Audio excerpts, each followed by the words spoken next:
اور موسٹلی جو ہم دیکھتے تھے کہ انٹیریئر سندھ سے بلوچستان سے یہاں سے لوگ آتے تھے، اور ہمارے جو علاقے ہیں کراچی کے جو کچی آبادیاں تھیں تو وہاں ٹی بی وغیرہ کا سلسلہ ذرا زیادہ تھا، تو وہاں کے پیشنٹ آتے تھے. اور خاص طور پہ پھر میں نے عید پہ بھی وہاں جانا شروع کیا، وہاں پر ہر سال جناب فروٹ تقسیم کرنا، یہ سارا سلسلہ.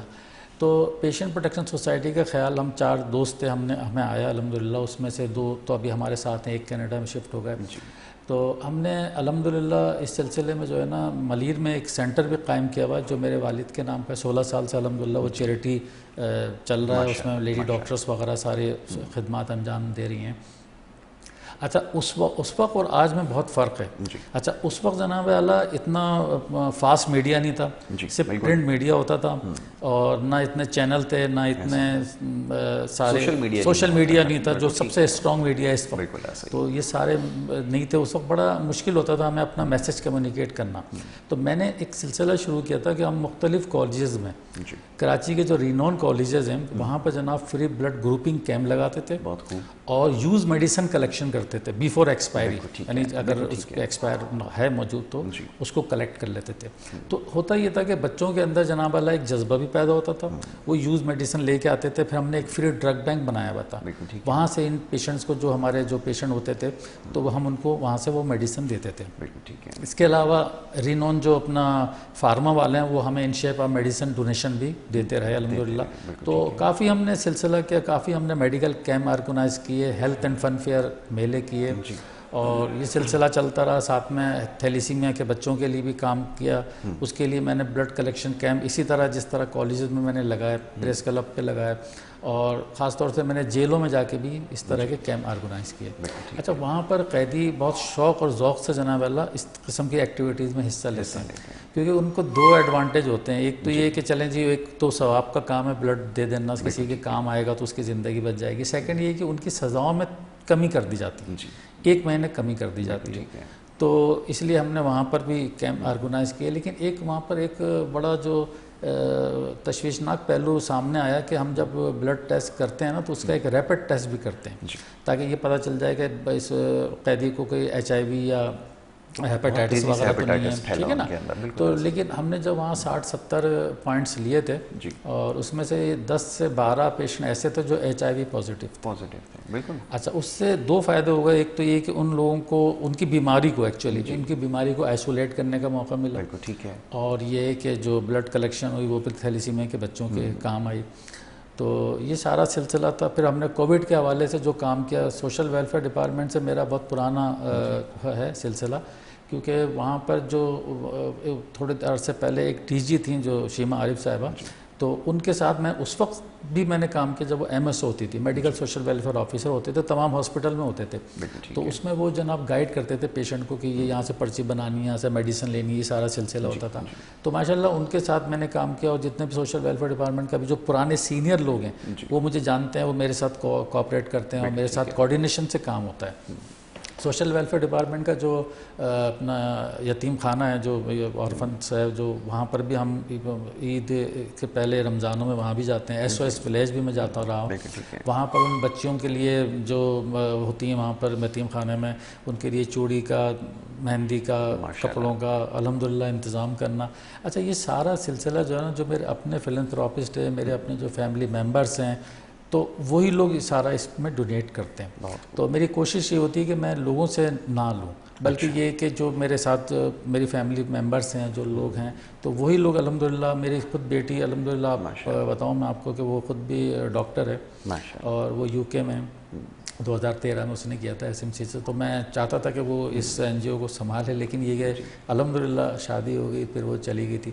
تو اس کے علاوہ اور بھی بچے ہیں میرے ماشاءاللہ جو اس سلسلے میرے کوآپریٹ کرتے ہیں. اچھا یہ جتنی آپ نے گفتگو کی ہے، اپنے ادارے کے بارے میں بتایا اور اس کے کاوشوں کے حوالے سے ہمیں آگاہ کیا، اور بہت سارے سوالات ہیں، لیکن ایک نقطہ بڑا اہم ہے، ابھی میری نظر سے گزرا گزشتہ روز ایک پیغام میرے پاس آیا جس میں یہ کہا گیا کہ جو تھیلیسیمیا کے مریض ہیں ان کو خون کے عطیات کی بہت زیادہ ضرورت ہوتی ہے.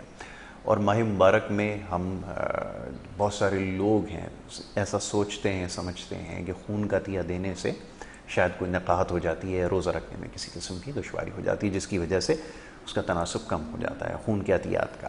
یہ فرمائیے گا کہ اس مشکل مرحلے میں کیا کچھ کر رہے ہیں یا کیا ہے، وہ اس کی نشاندہی کر دیں.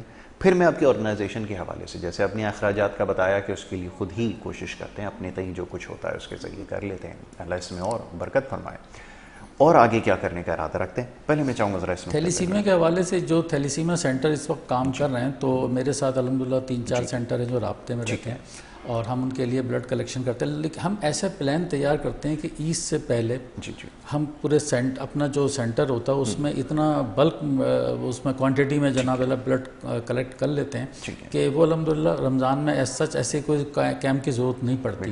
لیکن پھر بھی اگر کوئی دینا چاہے تو وہ میرا خیال ہے کہ اس میں کوئی ایسی ویکنیس نہیں ہوتی، وہ فریش بلڈ ہوتا ہے، وہ بن جاتا ہے، دوبارہ بن جاتا ہے، تو یہ تو کوئی ایشو نہیں ہے. البتہ کووڈ میں ایسا ہوا تھا کہ کووڈ میں جو پرابلم ہوئی تھی تو وہاں پر بہت زیادہ مسئلے مسائل پیدا ہو گئے تھے. یقیناً آپ نے بالکل درست کہا کہ کووڈ کا جو وقت تھا بہت مشکل تھا، وہ ہر اعتبار سے، معاشی حوالے سے بھی بہت مشکل تھا.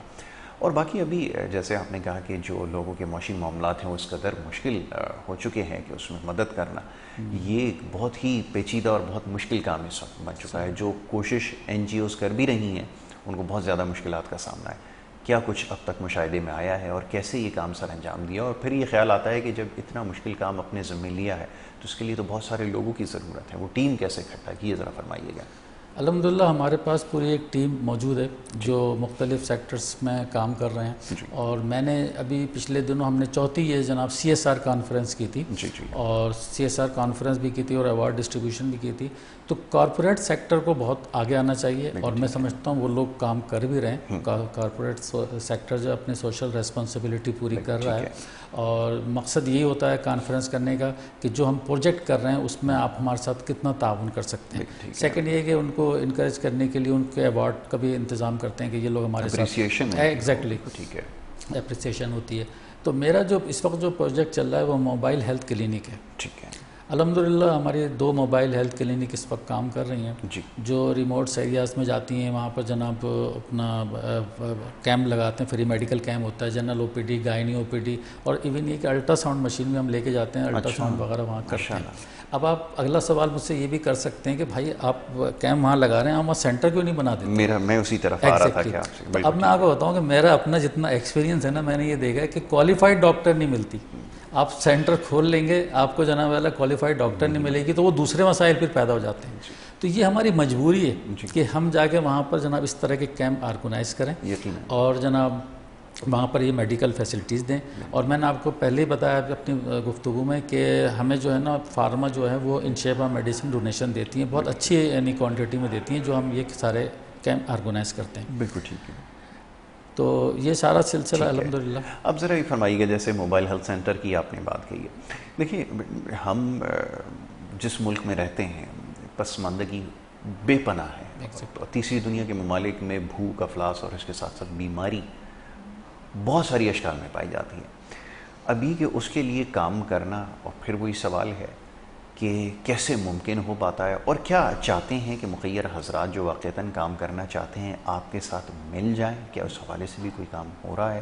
اور پھر یہ کہ اویئرنیس ضروری ہے، لوگوں کو بیماری سے بچنے کے جو طریقے ہیں وہ بتانا ضروری ہے. تو یہ جو اویئرنیس پروگرامز ہوتے ہیں یہ بہت ضروری ہے. کیا جو دیہی علاقے ہیں اس میں یہ بھی کوئی کام کیا ہے؟ فرمائیے. جی ہاں الحمدللہ ہم نے جناب کافی سیمینار کیے اور سوشل ویلفیئر ڈپارٹمنٹ کے ساتھ کیے.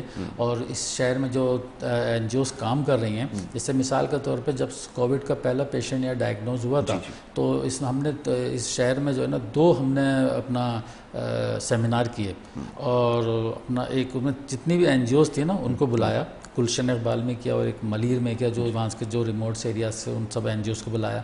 تو ان کو پوری تربیت دی گئی، پورے یعنی کہ سمجھ لیجیے انفیکشن ڈیزیز کے، اور جناب اپنا مائکرو بایولوجسٹ وہ آئے، انہوں نے جناب پوری ٹریننگ دی کہ کس طرح ہم نے ان پیشنٹ کو ٹریٹ کرنا ہے، کس طرح ہم نے سینیٹائزر یوز کرنا ہے، کس طرح ہم نے ماسک لگانا ہے.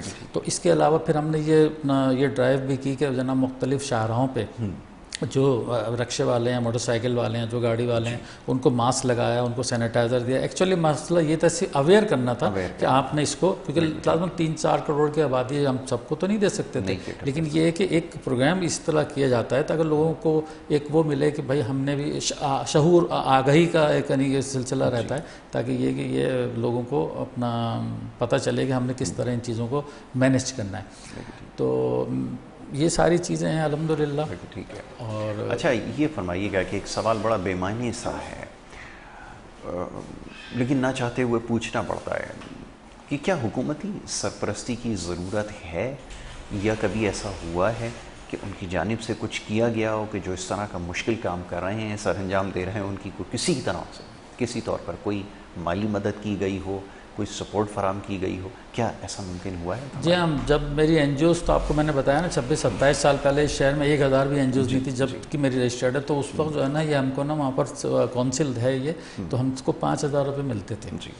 لیکن میرے لیے وہ بڑی اپنا آنر کی بات تھی کہ جو لوگ کام کرتے تھے وہ انہی لوگوں کو ملتے تھے. تو الحمدللہ 5000 سے پھر 10,000 ابھی ہوئے، 15,000 25,000 تک مجھے ملے. لیکن اس کی ڈاکومنٹیشن اتنی ہوتی تھی کہ پھر ہم نے اس سلسلے کو تھوڑا سا وائنڈ اپ کیا اور دوسرے ذرائع استعمال کیے. میں یہ کہتا ہوں حکومتی سرپرستی تو ہر صورت میں ہونی چاہیے، جو لوگ کام کریں ان کو اپریشیٹ بھی کرنا چاہیے، لیکن ہمیں من حیث القوم خود اپنے طور پہ جناب اس مملکت کو اگر ہم اسلامی و فلاحی مملکت بنانا چاہتے ہیں تو ہم سب کو سوشل ورک کرنا پڑے گا. میں یہ کہتا ہوں کہ اس نے پوچھا آخر کب بٹے گی روشنی، اس نے پوچھا آخر کب بٹے گی روشنی، ایک دیا جواباً رکھ دیا دیوار پر. تو ہم نے اپنے اپنے حصے کا دیا جلانا ہے، انشاءاللہ اندھیرے خود ختم ہو جائیں گے. کیا کہنے، بہت خوب جی. تو یہ گفتگو مرزا انتخاب عالم صاحب سے جاری ہے اور جاری رہے گی. ایک بریک کے لیے کہا جا رہا ہے، ایک مختصر سی بریک لے کر واپس آئیں گے. آپ دیکھتے رہیے پروگرام گڈ مارننگ کراچی.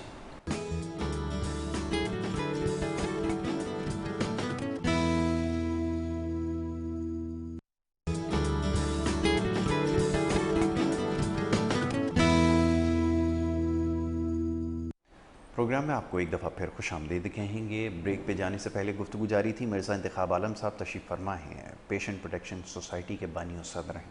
ان سے ہم گفتگو کر رہے تھے ان کے ادارے کے حوالے سے اور ان کی کوششوں اور کاوشوں کے حوالے سے. مرزا صاحب یہ فرمائیے گا کہ اب مجھے یاد ہے ایک سابق وزیر اعظم تھے، انہوں نے ایک دفعہ ایک تقریر میں کہا کہ یہ جتنی بھی باہر سے ڈونیشن آتی ہے، امداد آتی ہے، یہ آدھی تو این جی اوز جو ہیں وہ کھا جاتی ہیں. بڑا ایک بہتان، ایک الزام انہوں نے لگایا ہے. بات کسی حد تک درست بھی مانی جا سکتی ہے لیکن یہ طریقہ کار بہرحال نہیں ہوتا. ایک تو یہ مسئلہ رہا. پھر یہ کہ جب یہ ویلفیئر کا کام بڑھتا چلا گیا تو ایک مشروم گروتھ ہوئی، بہت ساری این جی اوز آرگنائزیشن اس میں کھڑی ہو گئیں. اس میں بہت سارے لوگوں نے مختلف فائدے بھی اٹھائے. تو واقعتاً جو لوگ خیر کا کام کر رہے تھے ان کے لیے تو بہت مشکل یہ کام ہو گیا تھا. یہ جو سارا وقت تھا یہ کیسا دیکھا؟ اور پھر یہ کہ راشن ڈرائیو کا بھی خیال آیا کہ کووڈ کے زمانے میں کیونکہ لوگ اس سے زیادہ واقف نہیں تھے، ہوا تو کرتی تھی ماضی میں بھی راشن ڈرائیو چلتی تھی، رمضان مبارک میں خاص طور پہ لوگ تقسیم کرتے تھے، لیکن یہ پہلا موقع تھا اس کے اندر جو ہے وہ بڑی تعداد میں لوگوں نے کیا، بڑی بھرپور انداز سے ہوئی ہے. فرمائیے کہ یہ کیسا تجربہ رہا اور کیا کیا مشکلات سامنا کرنا پڑا؟ فرمائیے. دیکھیں راشن ڈرائیو کا سلسلہ تو یہ کہ ہمارے جو سینٹرز بنے ہوئے نا تو وہاں جو پیشنٹ آتے ہیں عام طور پہ وہ پور اور بڑی ڈیزرونگ پیشنٹس ہوتے ہیں. تو آپ بلیو کریں کہ ابھی شبرات یعنی شروع ہوتی ہے نا تو اس وقت سے لوگ بیچارے آ کے پوچھنا شروع کر دیتے ہیں، یار وہ اپنا سلسلہ کیا رہے گا بتاتے ہیں، فارم دے دیجیے یہ سلسلہ. اور اس دفعہ کچھ زیادہ ہے کیونکہ جو صورتحال ہے وہ آپ کے اور ہمارے سب کے سامنے، ملک میں بے روزگاری بہت کافی پھیل چکی ہے اور لوگ پریشان حال ہیں، لوگوں کا گزارا نہیں ہو رہا. تو الحمدللہ ایسے بہت سارے ادارے ہیں اور ہمارا اپنا جو ادارہ ہے وہ ہم نے بھی پہلی رمضان سے راشن ڈرائیو شروع کر دی ہے. پہلے 300 تھیلے ڈسٹریبیوٹ کیے، اسی طرح 5-5 دن کے وقفے سے یہ سلسلہ ہم کر رہے ہیں. اور سیکنڈ آپ کا ایک کویشچن اور تھا گورنمنٹ کے حوالے سے، یہ جو بہت ساری این جی اوز جو بن گئی ہیں. ایگزیکٹلی. اب میں آپ کو بتاؤں کہ ایف اے ٹی ایف سے پہلے جو ہے نا اتنی پابندیاں نہیں تھیں. آپ اچھا خاصا ہمارے اماؤنٹ آ جاتے تھے، ہمارے سلسلے چلتے رہتے تھے، مخیر حضرات دیتے تھے، کچھ ادارے بھی دیتے تھے. لیکن ایف اے ٹی ایف کے بعد جو ہے نا بہت سارے مسائل بڑھ گئے ہیں. اب جو این جی اوز رجسٹرڈ ہو رہی ہیں تو ان کے تو فرسٹ آف آل تو اکاؤنٹ ہی نہیں کھلتے ہیں. ٹھیک ہے. سیکنڈ یہ ہے کہ جیسے کہ اب ہم اتنے عرصے سے کام کر رہے ہیں، ہم بھی اگر کوئی ڈونیشن ہمارا آتا ہے نا تو ہمارے لیے ضروری ہے کہ ہم اپنے آپ کو جناب اکنامک افیئر ڈویژن سے اس کو رجسٹرڈ کرائیں.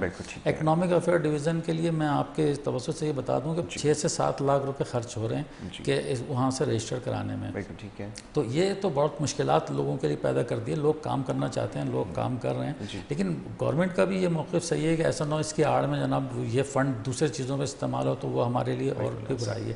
تو میں یہی چاہوں گا کہ اس کو سہل بنایا جائے اور جناب کم سے کم پیسوں میں جناب اس کو رجسٹر کیا جائے, تاکہ جو لوگ جینین کام کر رہے ہیں تو ان کو جو فلائی جو ان کے پروجیکٹس ہیں اس میں مشکلات پیدا نہ ہوں. اسکروٹنی کا طریقہ کار درست کرنے کی ضرورت ہے, اور محض فیس بڑھا دینے سے معاملہ حل نہیں ہوتا.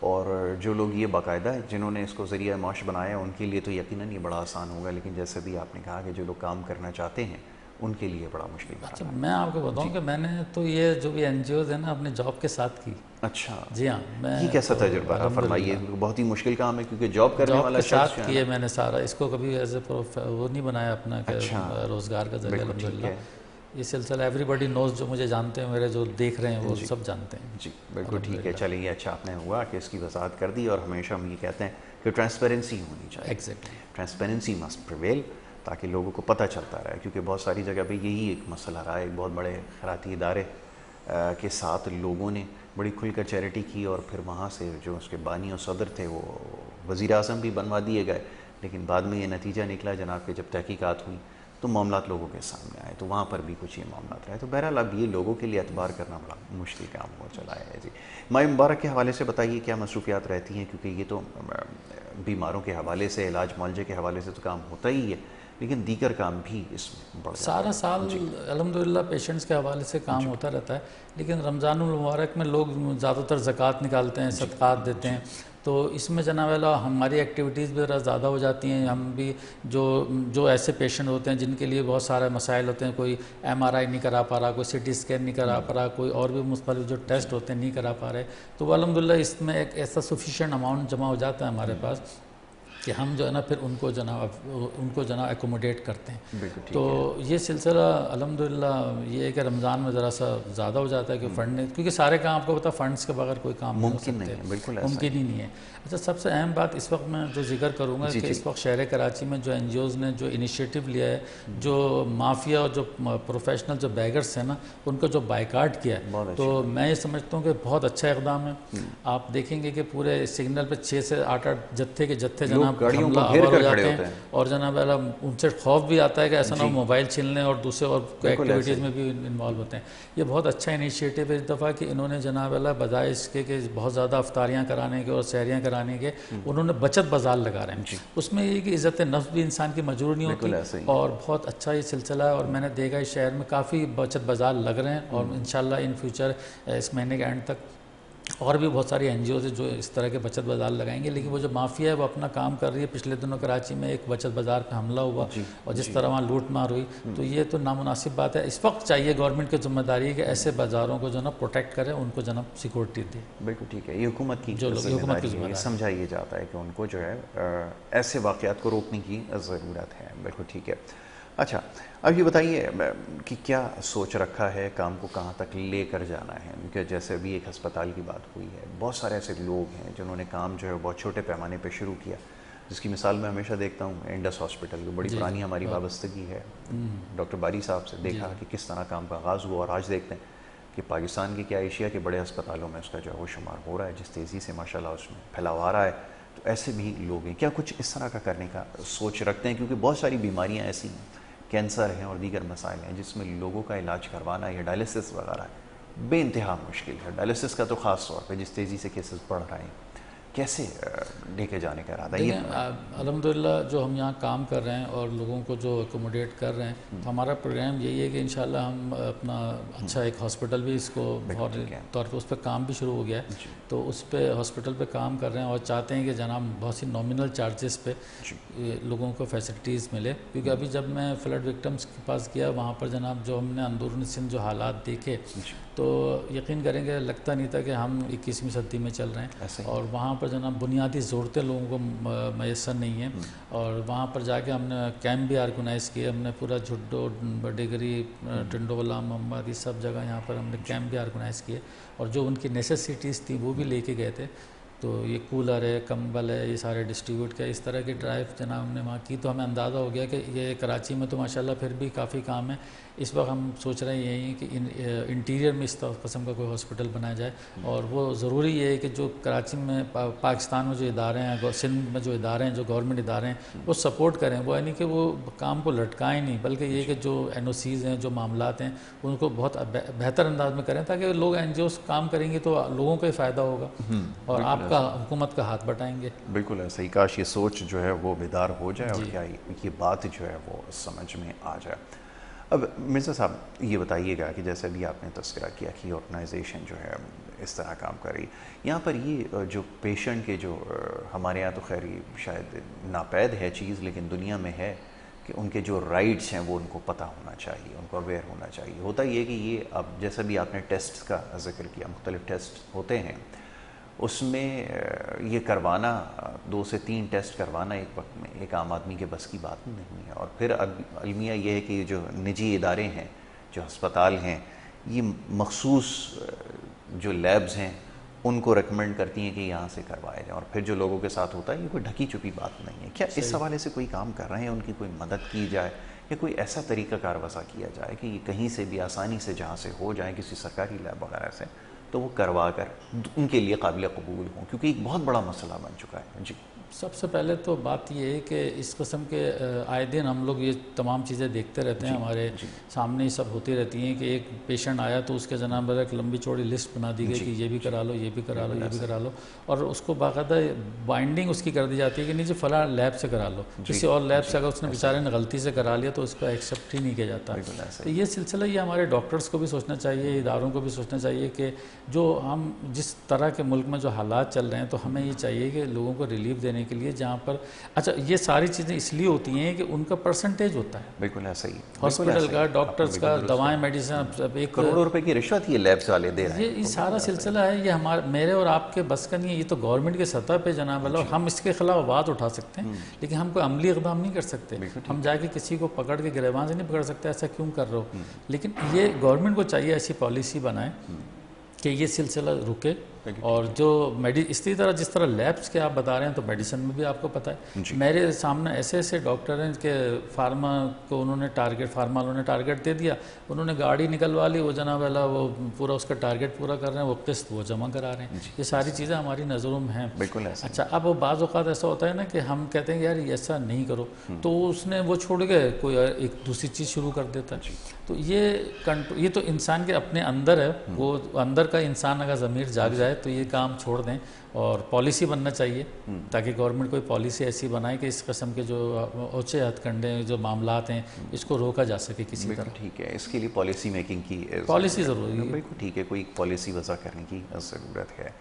اچھا جی، تو ابھی بات یہ ہے کہ اب جناب دیگر جو پاکستان سے باہر ممالک ہیں، جب وہاں دیکھتے ہیں ہم علاج معالجے کی سہولیات ہیں تو بڑی بہترین لیکن بہت زیادہ مہنگی ہیں. پاکستان میں نسبتاً یہ سمجھا جاتا ہے کہ آسان ہے.